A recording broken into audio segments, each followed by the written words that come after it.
So guys, why has the DSS not gone after this Islamic cleric who came out boldly to say that Remi Tinubu does not deserve to live? I mean, what kind of people do we have in Nigeria just for the sake of religion, that a woman who is the wife to your president does not deserve to live? I just wonder the kind of country we are. And the DSS is quiet, possibly because he's a northerner. Anyway, take a look at this. To be named religious cleric has declared Nigeria's president's wife, Remi Tinubu, unfit to live. In a viral video that he was speaking, he says this is because she is an infidel for being a pastor who is married to a Muslim.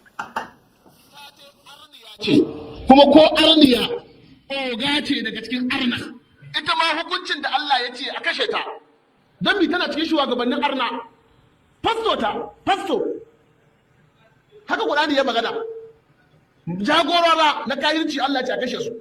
Jama'a in an ce wance pasto ta me matsayin ta jagora, in an ce liman me matsayin shi jagora. To jagororin kayirci Allah ya kashe su, ba irin ahlul kitabin da Allah ya ce a aura bane ita matar Tinubu. Sannan kuna ganin wanda ya gagara musuluntar da iyani da mata ta shekaru a ce ko muslim ticket ne.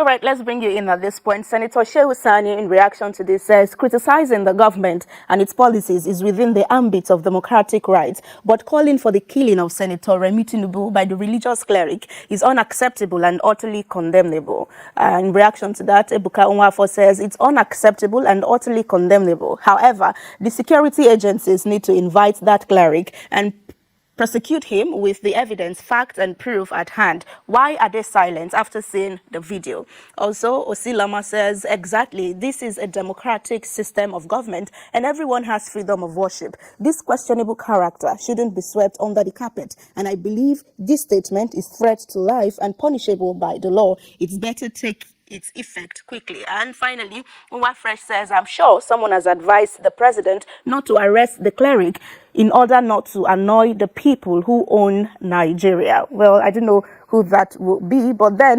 So guys, you can imagine if this man were to be an Igbo man, what would have happened? We know there's this Igbo chief during, that period that the Igbo people's businesses were being destroyed. That was immediately after the election. So this Igbo chief was saying that, that he's going to bring the IPOB boys in Lagos to protect Igbo people's property. Do you know what? This man was picked up.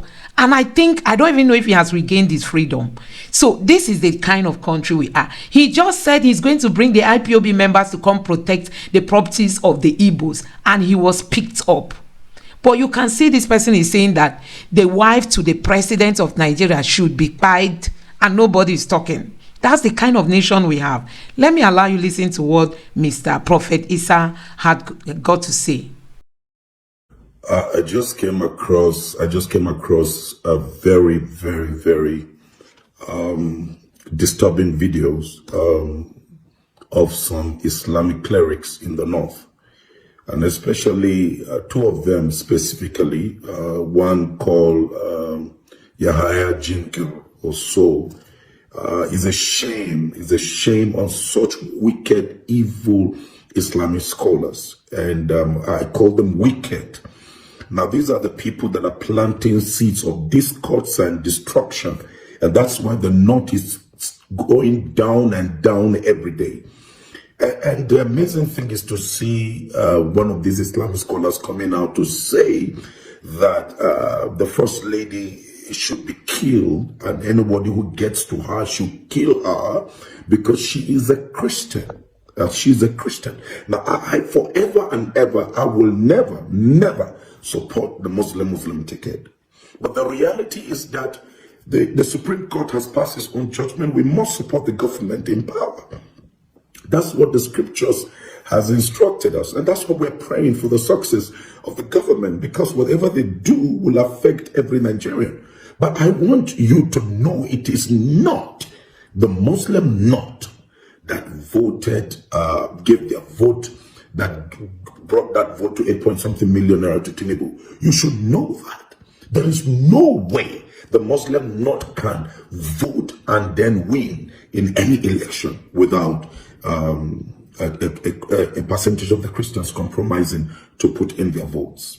But it's a shame. And I demand at this point that we will not continue to keep silent over these ignorant, daft, wicked Islamic scholars. Kuma kusancewa wani arewan tamu ne, ko kun ki ko kun so, zaman nan za mu yi, kuma mu ba arnawa ba ne, kai ku ne arna, ku malaman nan da bakwa da sani, bakwa da kai, ku ne arna. And we will continue to shine light. It doesn't matter what you do. It has not reduced us. It doesn't matter what government policy.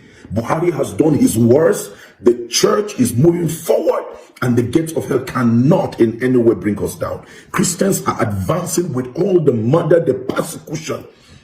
We are shining, and we're going brighter every day.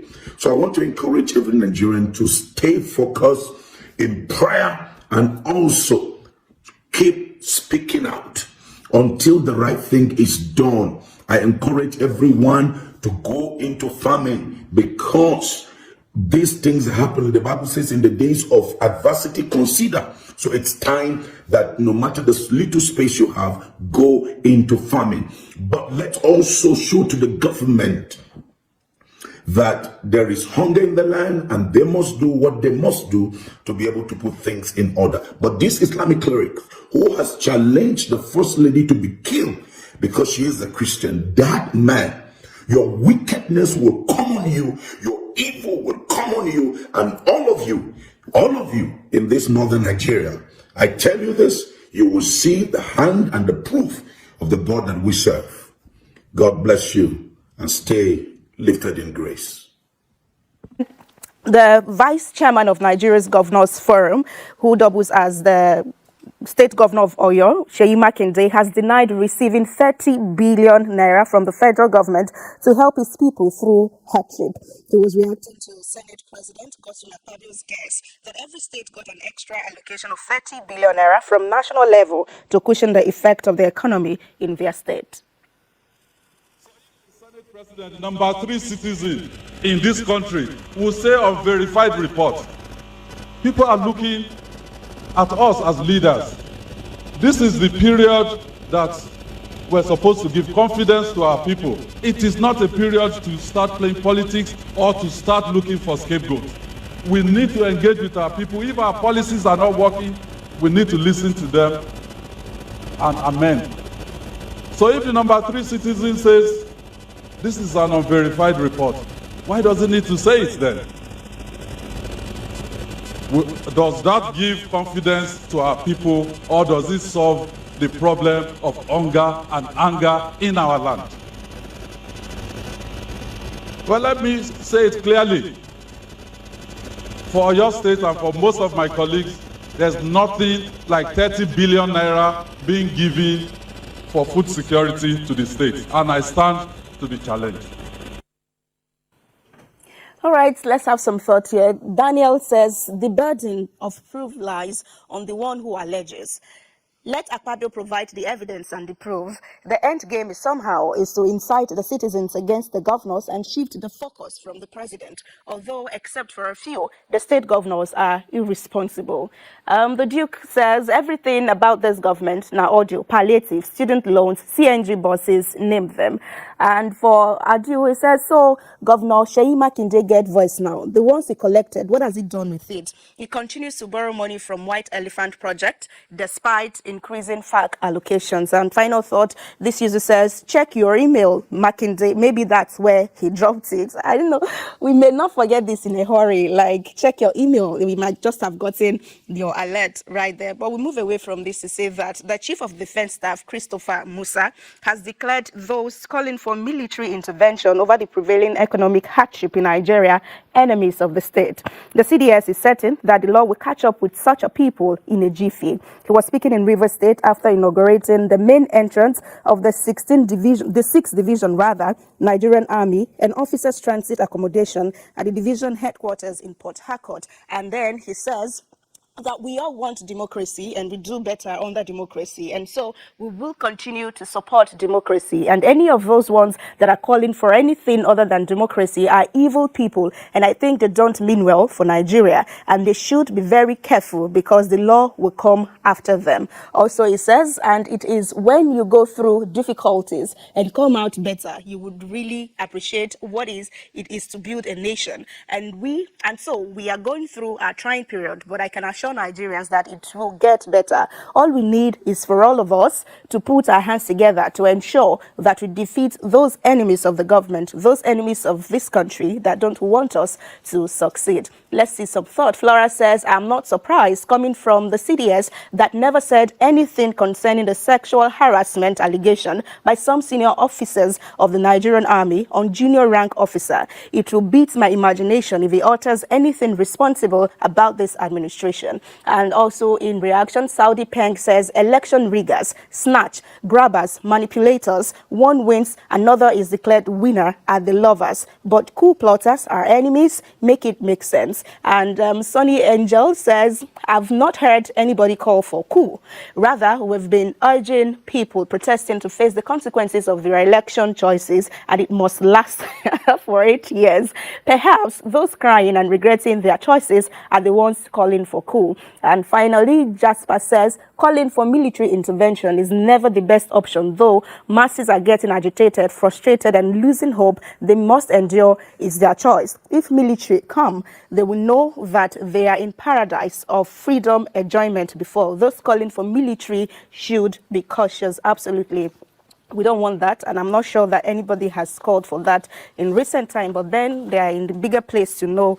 Maybe they've gotten intelligence on that and they've raised an alarm that we need to be careful because the law will catch up with you. So our final story for the day, the federal government of Nigeria is looking at creating 2 million jobs in the creative industry by 2027.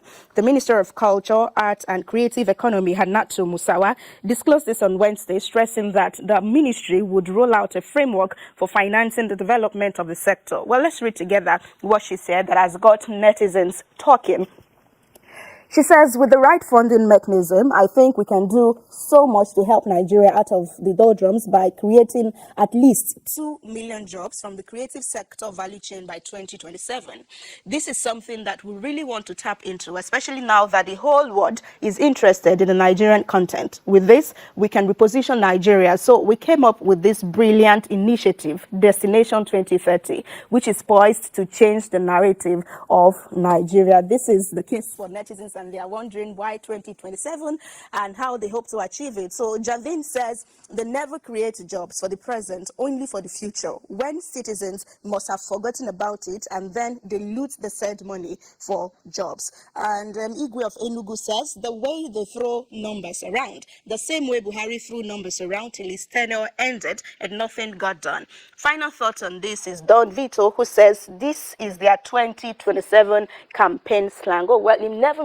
So guys, you can see Nigeria is believed to be owned by some certain group, some certain tribe. Not everybody in Nigeria owns Nigeria. And this is the kind of things we have seen. We have seen it tete. It's not as if it started today. And that is why we say we have to build a country we all can be proud of. You can imagine people do things and make away with it. Look at the Buhari's administration, all the atrocities that were committed. At a time, the UAE gave us list of people sponsoring terrorism in Nigeria. Malami kept telling Nigerians that they were going to look at that matter, that they were going to look at that list. They are going to take decision until this government, the Buhari's government came and went. They never prosecuted those, that are involved in, sponsoring terrorism in Nigeria. But you can imagine if that were to be coming from the Southeast Nigerians. This is why people say that the Southeast shouldn't protest, because Nigeria has never been in the favor of the Southeasterners. You can imagine if that list was made up of people from the Southeast. Didn't you see that guy that was extradited to the US for fraudulent acts, the Igbo guy who became a millionaire, and he was immediately the US said they needed him. Piam Malami flew him to the US. But when he got to Abba Kyari, the policeman whose name was equally mentioned by Hush Puppy, They kept detaining it, and told us he was in jail, he was not in jail, and all that, until that matter died. You know, when some people, people from the south, from the north, they enjoy some kind of protection, which is not even in the interest of Nigeria. You can imagine the level of terrorism coming from the north. Terrorism, banditry, all kinds of things, happening in the north. Child marriage happening in the north, all kinds of things, giving Nigeria bad name on the international platform. All of these things are coming from the north, and nobody is coming out to say, how do we stop this? Nobody is condemning it. You can imagine if all those were to be coming from the southeast. The southeast is having security issues just because of, the way Hope Uzodinma handled the IPOB something. And it was after Buhari's military went and invaded Nnamdi Kalu's house. That was when everything turned upside down in the southeast. They just said they want, a secession. That's what they're asking for. They are straightforward to their point on what they are asking for. But tell me what the northerners need, that they've thrown Nigeria into turmoil, and nobody is talking. So you can imagine what is happening in this country. Nigerians, we can't build a country like this. Let Nigeria be one, and let's build a country we all can enjoy. I believe in one Nigeria. Let's build a country we all can be proud of. Let some people not be seen as, sacred cows. They are not touchable. You can imagine Tinubu cannot even go after all these people. Since he entered office, he's just behaving as if he doesn't know what Buhari did. He doesn't know the corruption. They kept telling us it's the Buhari's administration that destroyed Nigeria. Go after the people. You are scared because of 2027. You don't want to miss your election, your re-election, 2027. That is why Tinubu is not talking. That is why Tinubu is not taking actions. When Buhari came in, he went after the PDP people, sent some of them to jail, which they finally released because they were saying that if you join the party, your sins are forgiven. Now, Tinubu has come over. He doesn't want to gather that muscle to fight insecurity, no matter who is the person in charge, to fight corruption, no matter the individuals that worked under Buhari that destroyed the nation. Tinubu is afraid because he cherishes 2027 re-election than the people of Nigeria. Let me know what you think about all this in the comment section below. Please don't forget to subscribe to the channel and turn on the notification bell. Thank you.